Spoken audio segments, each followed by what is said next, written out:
À la télé, sur internet ou par téléphone surtaxé, nombreux sont ceux qui prétendent avoir le don d'interpréter les rêves. Mais que sont les rêves? Comment les interpréter? Et comment ne pas tomber dans le shirk à travers cela? La première chose est de savoir que l'interprétation des rêves n'est pas un don, mais une science, c'est-à-dire que ceci s'étudie auprès de professeurs reconnus dans le domaine. Ainsi, il ne faut surtout pas croire qu'une personne a la capacité de connaître l'avenir et l'invisible, car ceci est un des attributs exclusifs d'Allah subhanahu wa ta'ala, at-tawhid fi asma'i wa sifat. Il y a donc 3 types de rêves. Premièrement, le bon rêve, qui représente une bonne annonce de la part d'Allah subhanahu wa ta'ala. Deuxièmement, le mauvais rêve, les cauchemars, qui proviennent de Satan afin d'intimider et de rendre triste. Troisièmement, les rêves naturels en référence à ce que la personne pense et observe au quotidien. En réalité, l'interprétation des rêves en islam n'a pas vocation à déterminer de façon certaine une chose qui va arriver dans le futur, car ceci est la spécificité des prophètes alayhum salam, et que les rêves des prophètes constituent une révélation. Comme Allah subhanahu wa ta'ala nous en informe pour le prophète Joseph Youssef, le prophète Ibrahim alayhi salam ou le prophète Muhammad sallallahu alayhi wa sallam. Le but est plutôt de savoir de quelle catégorie est le rêve et de comprendre ce qu'il peut signifier, en le comparant et en se basant sur les preuves religieuses existantes du Coran et de la Sunna. Alors, devons-nous systématiquement chercher à interpréter nos rêves? Eh bien, non. Voici ce que doit faire la personne si elle fait un mauvais rêve.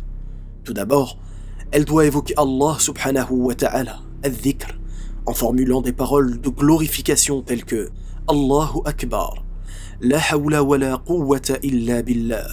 Car Allah subhanahu wa ta'ala nous informe dans la sourate Ar-Ra'd au verset 28, certes, c'est par l'évocation d'Allah que les cœurs se tranquillisent.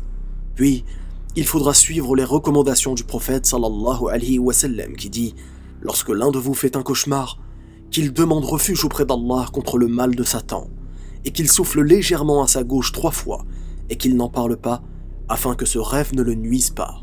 Bien entendu, et en prévention, il existe plusieurs invocations à réciter avant de s'endormir. Maintenant, que doit faire la personne si elle fait un bon rêve? Le prophète sallallahu alayhi wa sallam nous informe, le beau rêve provient d'Allah. Quand l'un de vous voit en songe ce qu'il aime, qu'il ne le raconte qu'à ceux qu'il aime.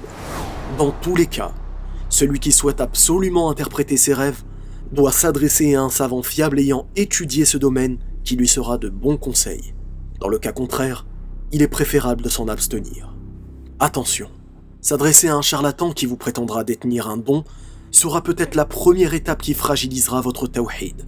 Il s'amusera de vous en vous rendant dépendant de ses conseils et vous mènera peut-être au divorce, à la séparation ou pire encore, au shirk. Aussi, beaucoup de gens font la prière de consultation et pensent qu'ils trouveront une réponse dans leurs rêves. Combien de personnes ont annulé leur mariage, reporté leur pèlerinage ou annulé leur projet de zakat après avoir fait un mauvais rêve sur ces sujets? N'oubliez pas que le rêve désagréable provient du diable et qu'il n'existe aucune preuve que le rêve est un élément à prendre en compte pour la salat al-istikhara.